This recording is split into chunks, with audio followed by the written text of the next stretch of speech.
You can sew. There's no problem with that. It's the preparation that takes time. So you need to think through carefully the steps that you're going to do before you start to actually sew.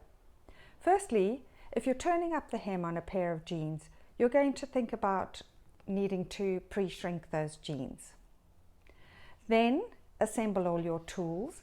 You're going to need a pair of scissors, something to measure the hem, get your pins ready, and then get the length right. So whether you try on the jeans or you have the inside leg measurement, you'll need to ensure that you've got the length right on that pair of pants, because once you've trimmed off the bottom, there's no going back.